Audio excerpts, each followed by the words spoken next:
política inclui Moçambique. E vale lembrar que nenhum país da Europa faz parte destas medidas de sanção dos Estados Unidos. Por quê? Porque a maioria dos países europeus, especialmente os países da União Europeia, não são inclusas por três motivos principais. Que seria o programa de isenção de visto, porque muitos países europeus fazem parte do Visa Waiver Program, que é um programa que permite viagens sem visto por até 90 dias.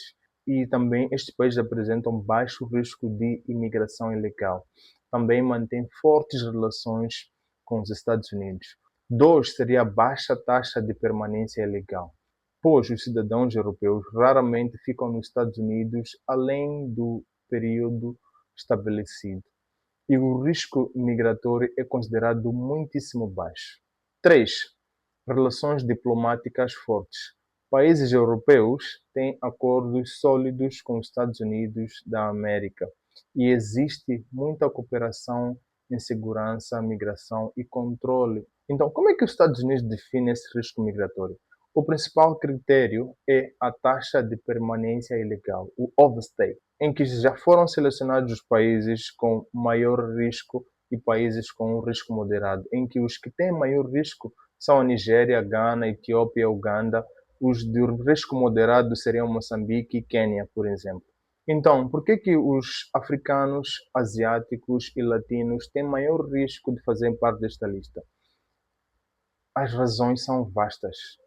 Vou apontar aqui algumas, que primeira seria a diferença econômica, pois existe uma grande diferença salarial do país de origem dos imigrantes com o salário oferecido nos Estados Unidos. Então, este salário bom e largo oferecido nos Estados Unidos incentiva aos imigrantes a tentar ficar no país. 2 seria o desemprego e oportunidades limitadas. Jovens têm procurado melhores condições de vida e a questão de imigração vira uma alternativa. 3.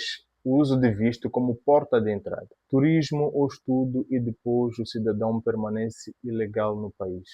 4. Histórico de imigração. Países com mais casos de imigrantes são monitorados de perto. 5. Redes migratórias. Os imigrantes criaram comunidades já estabelecidas nos Estados Unidos e ajudam novos imigrantes a ficarem no país e facilitam a sua permanência ilegal. E esta política entrou em vigor desde já. Se é moçambicano, pretende viajar para os Estados Unidos, deverá ter em mente que tem que organizar o visto que ronda nestes valores entre 5, se for criança,